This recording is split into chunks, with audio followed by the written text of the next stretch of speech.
on, everyone? And in this video, I'll be giving you my UFC 268 main card predictions for the upcoming event taking place November 6th, this Saturday, 2021, at the Madison Square Garden in New York City. This is going to be one hell of a main card, one hell of an event. I think it's cool to get back-to-back pay-per-views. The last event was very good as well. Really enjoyed that one. Really enjoyed that it was early on in the day too. But this one's going to be really crazy. A lot of good rematches. Main event obviously going to be a crazy fight. Co-main event probably be a crazy fight. So I'm looking forward to it. We'll see how we do. Did pretty decently on the last card, so hoping to bounce back in there as well. So with that being said, let's go ahead and jump right into the first fight on the main card. And in the first fight on the main card, we have Frankie, the Answer Edgar, number 8 ranked, I guess, bantamweight, taking on Marlon Chito Vera, the number 13th ranked bantamweight. For Frankie, he's coming in here with a 23-9 losses, 1 draw. And then Marlon Vera is coming in here with 17 wins, 7 losses, and 1 draw. Edgar's coming off of a loss in his last fight where he was pretty much sent to the Shadow Realm. Really nothing to say there. Unfortunate for him. Really didn't. Nothing really happened in that fight.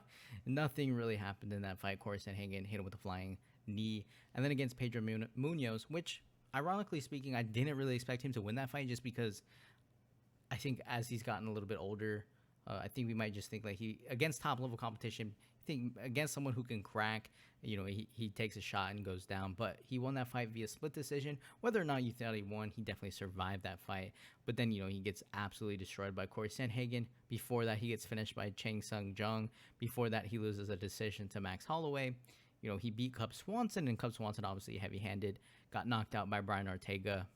Defeated Yair Rodriguez by TKO doctor stoppage, which I think at the time people didn't really think would happen, I guess. But then again, when you think about his grappling, it's definitely a dominant thing. So he showed in that fight how dominant he can be in the grappling realm. But obviously his last fight against Corey Sandhagen, very concerning. Because you got to realize too, he's almost, 40 years old. You start thinking like, how much more punishment can he take? And what is he going to be able to do in this fight differently if he's not able to get that wrestling going? And will he be able to take a shot? Because obviously Marlon Vera is coming into this fight and he's going to look to get the knockout, I think. I don't think he's going to really go for anything else. I mean, he's coming off a win against Davey Grant. He lost to Jose Aldo. Aldo's been on a tear recently, though, so pretty held his ground in that fight. Against Sean O'Malley, he defeated him by TKO. Sung Young Dong, he lost. But I wouldn't really say that he lost to John Lineker back in the day. He's fought kind of like the top 15 to top 10 kind of guys. A little bit of, Aldo is obviously probably the best guy he's fought, at least in the past couple fights or whatever, in the past couple years. So, but Marlon Vera, I would say for this fight, obviously has to defend the takedown. I would really hope that Edgar doesn't look to strike with Marlon Vera in this fight. I think Edgar just needs to take him down. And I think once he takes him down, he's just going to be able to dominate him. Maybe he looks for a submission. Maybe he looks for something like that. But Marlon Vera can catch him coming in. And I think that's the sketchiest part about this fight is the fact that Marlon Vera can literally go into this fight. And yeah, he has to worry about the takedowns. But, he can hit him with a flying knee. He can hit him with a knee coming in. He might be able to do something off his back. So it's really sketchy because what we've seen from Edgar. But then again, at the same time, if you look at Edgar, man, he's been fighting the top level guys. He's been fighting the best guys in the division, or at least at featherweight. Now he's going, now at bantamweight, essentially. He fought the best guys. But, I mean, he's been fighting top level guys since 2013, even before that, 2010. So for the past decade, Frankie Edgar's been fighting top level competition. And it's tough. It's been tough on him, especially him coming in at the age that he's at, because for fighting at age 40, it's, you start to slow down and you're getting knocked out by these guys. So maybe he can't keep up. But I just think in this fight, it's pretty clear how he needs to win this fight. He just can't take any shots. And the thing with Vera, he has a good output. You look at this. But then he absorbs a lot per minute. But at the same time, I don't think Frankie Edgar is going to really be... Frankie Edgar has that dart in, dart out kind of attack, whereas Vera's not really darting in and out. I mean, he looks to counter. He looks to he might look to grapple. It's just hard to think of how Vera what is he going to do if he gets put on his back? Is he going to be able to get back up? Is he going to be able to land a submission? Is he going to be able to, start elbowing from his back or anything like that? Or will he get stuck? And I think if Edgar puts on a classic performance, I think Vera gets stuck here. So with that being said, Vera definitely can hurt him. And I think he can hurt him anywhere, really, off his back, against the fence. But if Edgar fights smart, if Edgar's able to get the control, if he's able to get the takedowns, he's able to wear on him. He might even get a finish, or he might just win be a decision through the grappling because, Edgar, I think, can still be dominant. Probably not against the top level competition, but if he fights a number 13 ranked opponent, can he defeat them? And I think if he can't, it's unfortunate then. But if he can, he's that gatekeeper kind of guy. He can start just fighting, top 20 opponents, top 15 to top 20 opponents, and then kind of just have that gatekeeper status. If he's not already a gatekeeper, I wouldn't call him a gatekeeper though yet, just because he's been fighting like nasty. He's been fighting the best guys in the world. Corey Sandhagen just fought for a title. Pedro Munoz, one of the really dangerous striker. Chang Sung Jung, dangerous striker. Max Holloway, ex-champion. Cub Swanson, veteran. Brian Ortega just fought for a championship. He's been fighting nasty dudes. So let's not forget that Edgar is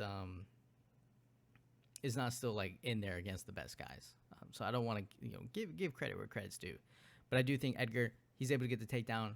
If he's able to work that kind of grinding style, I think he can definitely play safe in this fight. Don't get into wild exchanges. Kind of get that cardio going. Dominate the fight on the ground. Hold him on the cage. Maybe look for a finish. Go for a submission.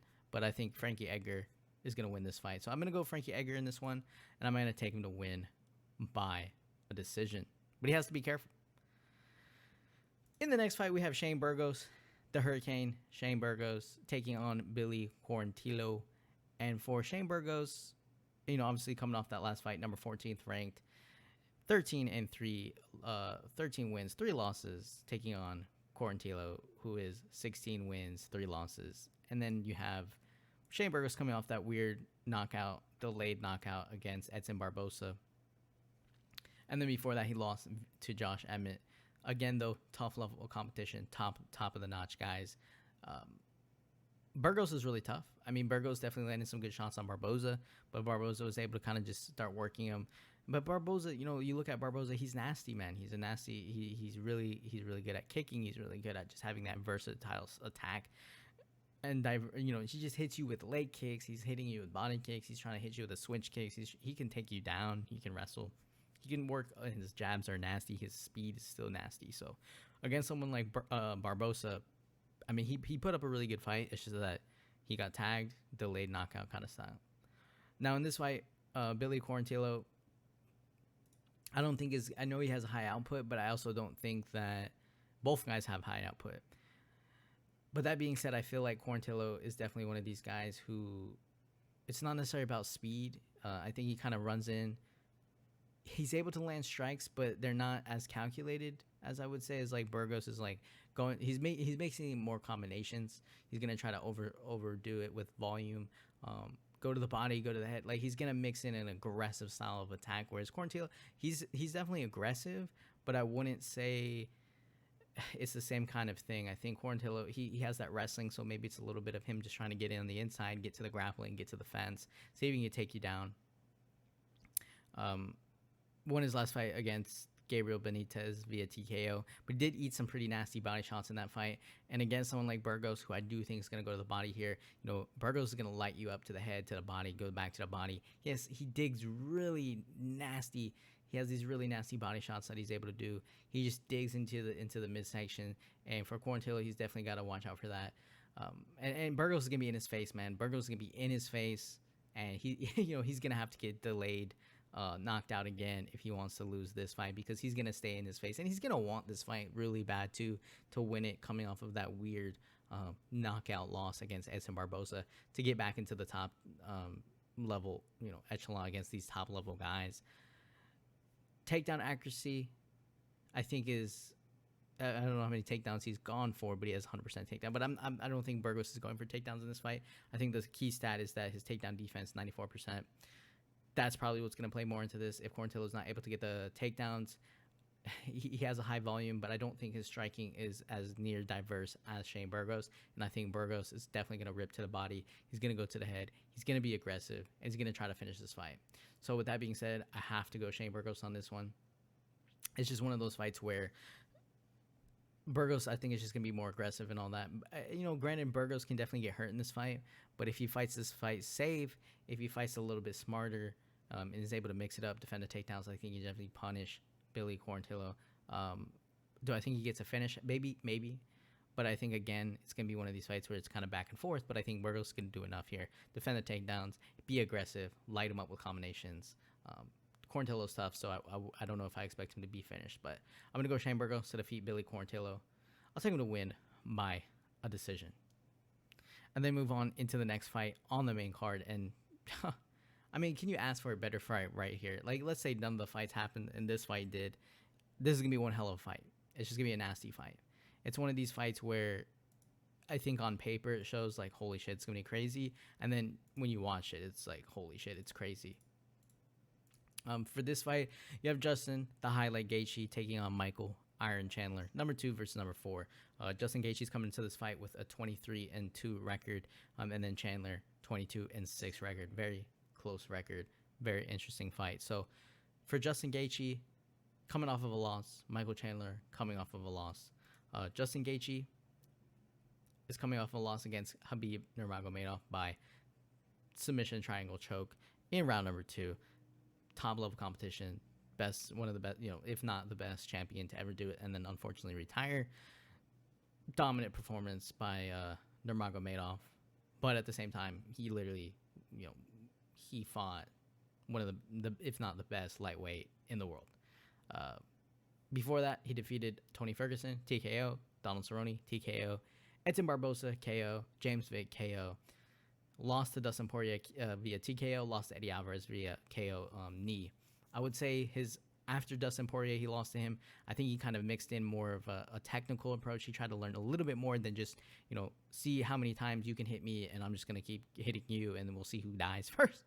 So after that fight, he definitely put on a better performance against Vick, Barboza, Cerrone, and Ferguson. And I think he's going to put on a really good performance here.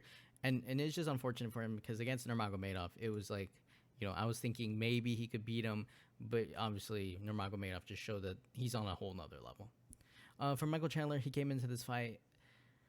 I mean, he came into the UFC against Dan Hooker, knocked him out pretty quickly, hit him with a big right hand, got on the inside, boom, with a big hook, showed how powerful he is, show how quick he is, and show how fast he can close the distance, and then land some big bombs. Charles Oliveira coming in, he actually was winning that fight pretty decent. I mean, I think it was like a 10-8 round. He dropped him. Michael Chandler almost had him finish in that first round. He could be the champion right now. We could be talking about him being the champion. And then obviously in the second round, Charles Oliveira was able to hit him just with a really good shot, hurt him, and put him away. And it was just unfortunate for Michael Chandler because he was literally on his way to winning that fight. I actually had Michael Chandler in that fight because I did think he'd be able to touch Oliveira. And I think I had him winning because I thought if he could touch Oliveira, he could definitely put him away. And I thought he could close that distance and just overwhelm Oliveira. But, man, Oliveira survived, and now Oliveira is the champion. And we got Michael Chandler probably taking on Justin Gaethje for, obviously, the number 1 contender spot. In the future. So what do you have to say about this fight? Well, both guys coming off a loss. Both guys going to be hungry. Both guys wrestlers, dominant wrestlers. It's one of those fights where I don't think anyone's going to be wrestling. I think it's going to be a matter of who touches who first and who gets overwhelmed first. And I think a lot of people are expecting Justin Gaethje to be that guy who's going to be the dominant force here. He's going to close the distance. He's going to just start lighting up the legs of Chandler. He's going to light up he's going to get in there and close the distance and knock him out. I think a lot of people are anticipating that. But what I will say for this fight, and obviously Justin Gaethje just has a nasty output, but if you look at his 7.74 strikes landed per minute in comparison to his 8.37 strikes absorbed per minute, he still does get hit a lot. And he definitely will eat shots to land his shots. Even though it's cleaned it up a little bit better, he still will probably do it. That's just part of his game. Really nasty leg kicks. He just goes for everything. He goes to the body, he goes to the head, tries to close that distance. He just stays in your face and just keeps pressuring you, and he just tries to land more than you. And he has really nasty cardio. Like, he can definitely do this all day. But he can be broken, as we saw in the Dustin Poirier and the Eddie Alvarez fight. But in those fights, he really had to get taken to those like he had to get his ass beat, right? This guy's gonna go out there and you have to kill him. For Michael Chandler, granted he got caught in his last fight against Charles Oliveira, but man, he has some power in his hands and he can close that distance and he can land more precise shots. And I think that could be the difference maker here because both guys are probably smaller opponents in comparison to some of the guys they fought. Not to say that they're small, but like Justin Gaethje's 5'11", he's still obviously big, but Michael Chandler has a reach advantage over him and he's 5'8". So it's short, stocky, short as in, for UFC fighters, I guess you could say, but shorter fighters, short, stockier fighters, and Michael Chandler, I would say, doesn't get as wild as Gaethje, and I think that can play into here. Unless he goes out there and just starts swinging, then at that point, I would probably go with Justin Gaethje, because, I mean, at that point, it's whoever gets dropped first, and obviously Gaethje is this wild guy. But then again, maybe the damage adds up and he takes a couple shots and goes to sleep. Same thing with Chandler, though. Chandler definitely can be dropped, but I think in this fight, Chandler needs to play it at least initially a little bit safe. He's probably going to be the guy who's trying to pick his shots a little bit more cleaner, or Gaethje could be, and it could be a technical fight, not the wild exchanges that we think we're going to see. But I do think it's going to be a good show. I'm not going to say that Chandler's going to go out there and fight stupid, because he could probably definitely pick his shots in this one and land some nasty combinations. If you watched in the embedded series, Chandler was landing some good kicks. He was talking about how he can kick now and all that stuff. Kick really good. And I think that's another aspect of his game that maybe you don't really think about is he can kick too, right? So as we probably think Gaethje's going to be chopping away at Chandler, Chandler might be chopping away at Gaethje. So I think it's going to be a pretty even fight until someone just dies. And I think that's really how it's going to be. I think Chandler can definitely one-shot KO Gaethje, because he has nasty power, man, and the way he darts across there and just swings with some hooks. But it's more technical, right? Whereas Gaethje will just throw down.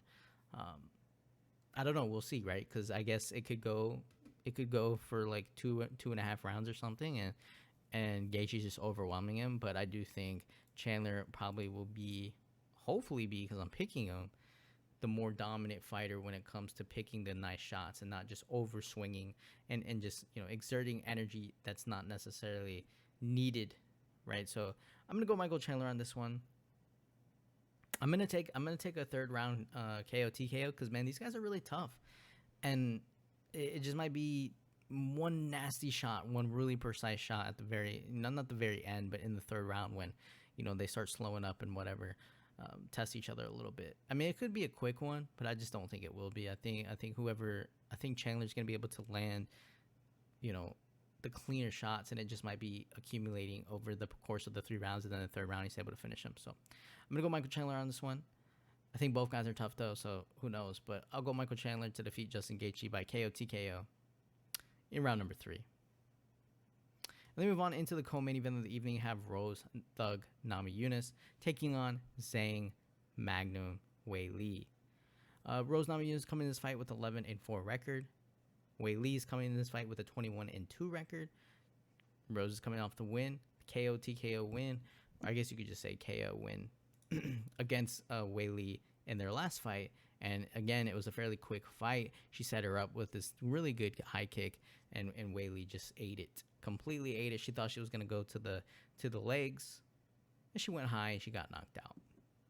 That being said, though, in this fight, I think it goes longer. I think just naturally speaking, it usually goes that way. If you look at how Rose defeated Joanna Jędrzejczyk in that first fight, she won that fight via TKO, and that was like a shocker. And then when she fought her again, she didn't TKO her, but she won the fight by unanimous decision. So I think Weili got caught in that fight.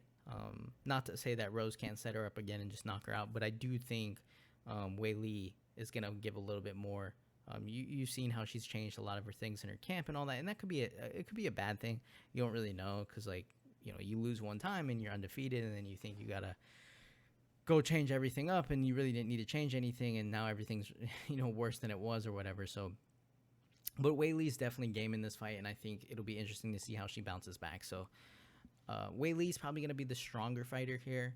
She's probably going to be the one that wants to close the distance. I don't think she needs to stay on the outside against Rose, because Rose definitely can land some pretty good kicks. She could land some pretty good just more volume from the outside. If she's darting in and out, landing to the body, landing some leg kicks, and just piecing you up over 5 rounds, that's how she wins a unanimous decision.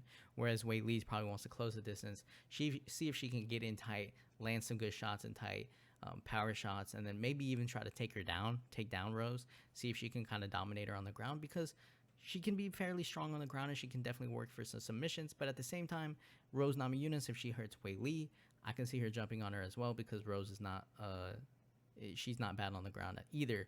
So it's one of these things where, but I don't think Rose is going to be the one initiating takedowns when she's fresh and whatever. I just think she's probably going to try to light her up and do her, technical battle, darting in and out, landing good strikes, going in and out. And Weili is going to be trying to get a hold of her, try to close that distance and land big power shots. But Rose Namajunas can make her pay if she overcommits to a lot of the shots and overcommits to a lot of power shots versus being more technical about it. Like Rose is probably going to fight this fight. It's one of these fights where I know I don't think it's going to go to a 20-second knockout, but I do think, much like Rose and Joanna Jędrzejczyk, I think she probably beats her again, and I think she probably does it.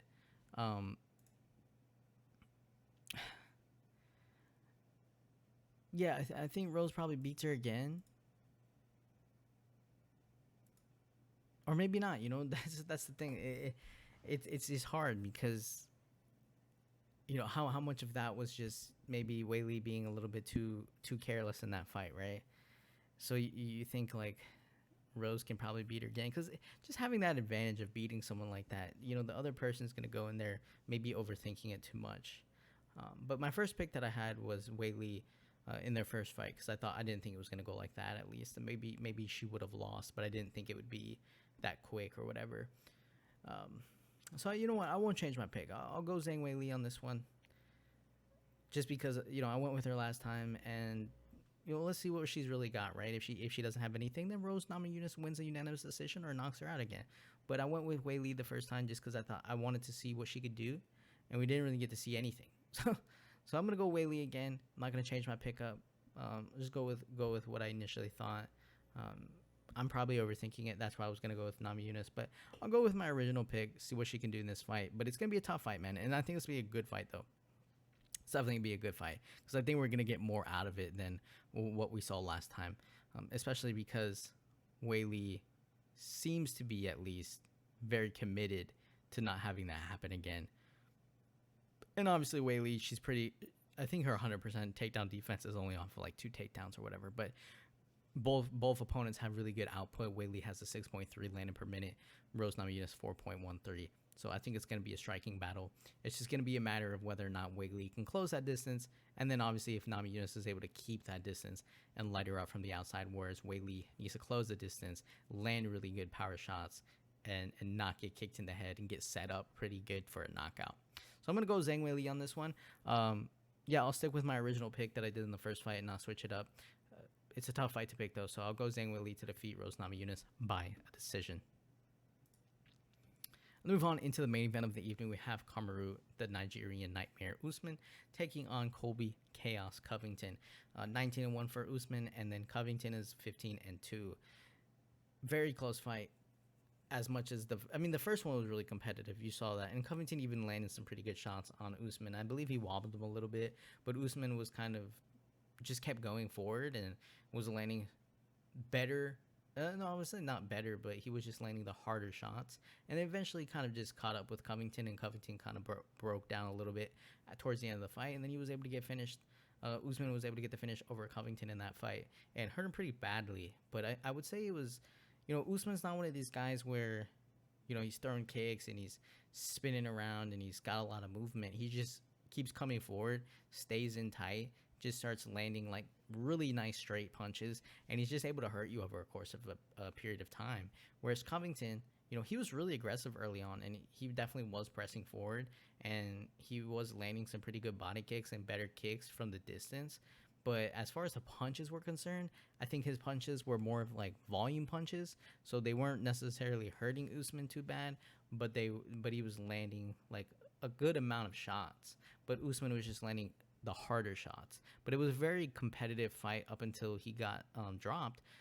And Colby Covington, both guys, they have really good cardio. And obviously you have Covington coming in here saying, he got robbed and all this stuff. But I think realistically, outside of all the drama, Usman was just landing better shots, harder shots, more effective. And then he finally dropped him.